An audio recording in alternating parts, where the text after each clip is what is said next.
ओम नमः शिवाय। आज हम सभी विद्येश्वर संहिता के दूसरे अध्याय का वर्णन सुनेंगे।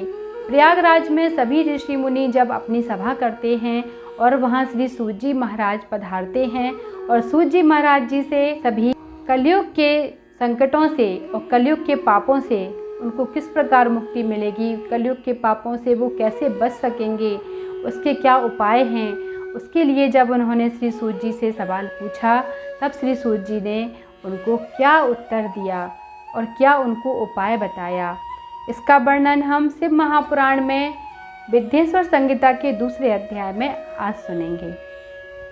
ओम नमः शिवाय। शिवोपासना।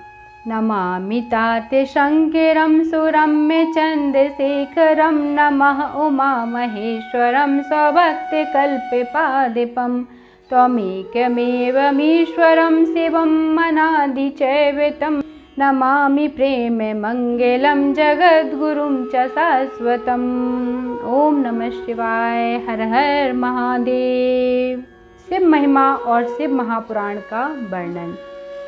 श्री सूत जी बोले, हे मुनीश्वरों, आप लोगों ने समस्त लोगों के कल्याण के लिए जो उत्तम प्रश्न किया है उसे सुनकर मुझे परम सुख प्राप्त हुआ है।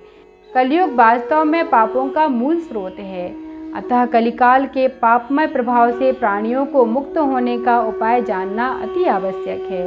हे ऋषीश्वरों, कलयुग से उदय हुए पापों को नष्ट करने के लिए प्राणियों को शिव जी भगवान की शरण ग्रहण करनी चाहिए। भगवान शिव समस्त देवताओं में श्रेष्ठ और महान फल को देने वाले हैं। शिव महिमा जानने के लिए शिव महापुराण समस्त ग्रंथों में श्रेष्ठ महापुराण है।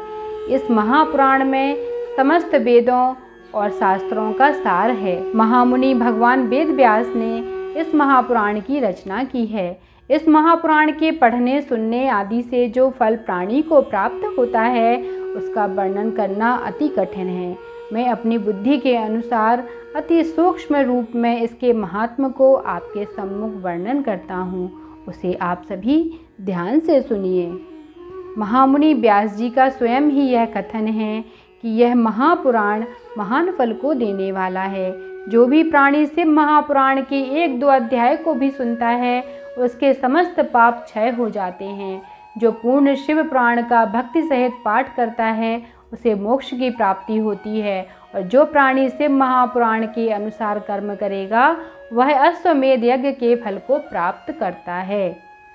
जो प्राणी इस शिव महापुराण का भक्ति सहित पाठ करके पूजन करता है वह समस्त देवताओं के पूजन फल को प्राप्त करता है। समस्त प्राणियों को निश्चय रूप से जानना चाहिए कि इस महापुराण को स्वयं आदिदेव शंकर जी ने समस्त उपनिषदों का मंथन करके निकाला है।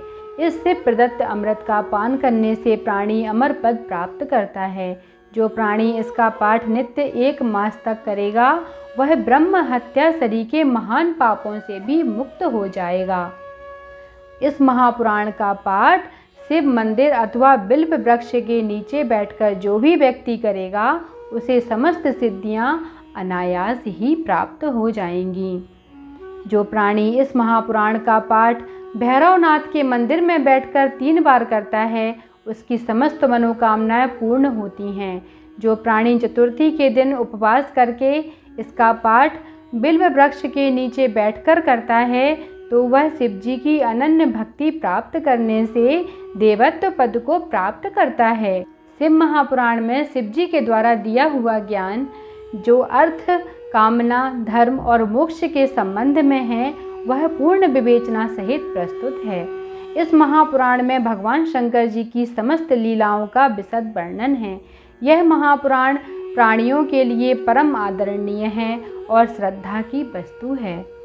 वेद और ब्रह्मा जी की एक मत से सम्मति है कि सर्वप्रथम भगवान शिव ने ही इस महापुराण की रचना की है। इस महापुराण की 12 संहिता हैं। वे क्रमानुसार इस प्रकार हैं।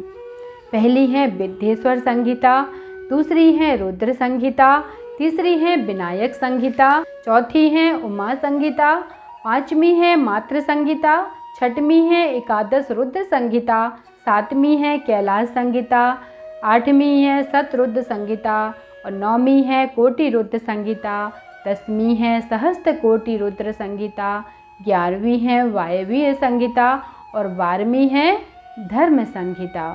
ये समस्त संहिताएं महान पुण्य देने वाली हैं। इन संहिताओं में विभिन्न संख्याओं में श्लोक हैं।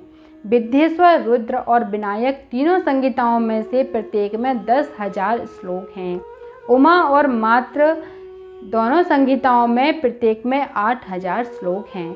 एकादश रुद्र संहिता में 13,000, कैलाश संहिता में 6,000, शतरुद्र संहिता में 3,000, कोटि रुद्र संहिता में 9,000, सहस्त्र कोटि रुद्र संहिता में 11,000, वायवीय संहिता में 10,000 और धर्म संहिता में 12,000 श्लोक हैं। इस प्रकार संपूर्ण शिव महापुराण में कुल मिलाकर 1,00,000 श्लोक हैं, परंतु भगवान शिव ने इसका सूक्ष्म रूप ही प्राणियों के सम्मुख रखा है, जिसमें केवल 24,000 श्लोक हैं। पुराणों की गिनती में यह चौथा पुराण है। अब इसमें 7 संहिता ही प्रधान हैं। इस सूक्ष्म रूप वाले शिव महापुराण के अंतर्गत निम्न 7 ही संहिताएं हैं। वे क्रमानुसार हैं: विद्येश्वर संहिता, रुद्र संहिता, शतरुद्र संहिता, कोटि रुद्र संहिता, उमा संहिता, कैलाश संहिता और वायवीय संहिता। इसका पठन पाठन ही परम कल्याणकारी होता है। तो इस प्रकार शिव महापुराण के आज हमने दूसरे अध्याय का वर्णन सुना, जिसमें श्री सूत जी महाराज ने बताया कि हमें शिव महापुराण का पाठ कहाँ बैठकर करना चाहिए, कैसे करना चाहिए और उससे क्या फल प्राप्त होता है। अगले वीडियो में हम सुनेंगे शिव महापुराण में विद्येश्वर संहिता के तीसरे अध्याय को, जिसमें भगवान ब्रह्मा ने ऋषियों को उपदेश दिया है और उन्होंने क्या उपदेश दिया है इसका वर्णन हम नेक्स्ट वीडियो में सुनेंगे। तो आप सभी लोगों से प्रार्थना है कि आप सभी लोग शिव महापुराण की विद्येश्वर संहिता से इसी प्रकार जुड़े रहिए। ओम नमः शिवाय।